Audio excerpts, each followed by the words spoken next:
কি পরিমাণ ছেলে নামাজ পড়ে না। আমি তো চেহারা দেখলে বুঝি আপনার অসভ্য তো চিনা যায়। বেনামাজি তো অসভ্য, বেনামাজি তো গাদ্দার, বেনামাজি তো নিকৃষ্ট বেয়াদব। আসমানের নিচে জমিনের উপরে আল্লাহর সৃষ্টির মধ্যে এর চাইতে বড় নিকৃষ্ট কোনো বেয়াদব গাদ্দার আর কেউ নাই।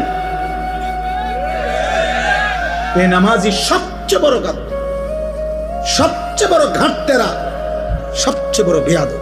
কেন বলে কেন? প্রশ্ন হলো কেন? কারণ সে তো সাধারণ কারো সাথে তেরামি করতেছে। এ তো এত বড় মহান মালিক, গোটা কায়নাতের মালিক, গোটা সৃষ্টির সৃষ্টিকর্তা, যিনি অস্তিত্বের একটা সেকেন্ড যে আল্লাহর ফয়সালা ছাড়া বাঁচবে না, যার এক একটা নিঃশ্বাস আল্লাহর ইচ্ছায়, যার এক এক সেকেন্ডের বেঁচে থাকা, ওয়াল্লাযী ইউহয়ী ওয়া ইউমীত, আল্লাহ বলে আল্লাহই মৃত্যু দেয়, আল্লাহই জীবন দেয়, আল্লাহই বাঁচিয়ে রাখে।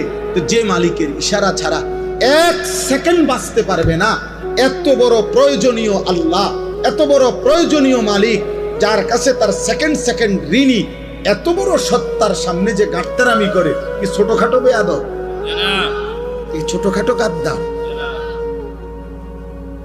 এজন্য নিজের পরিচয় নিজে নিয়ে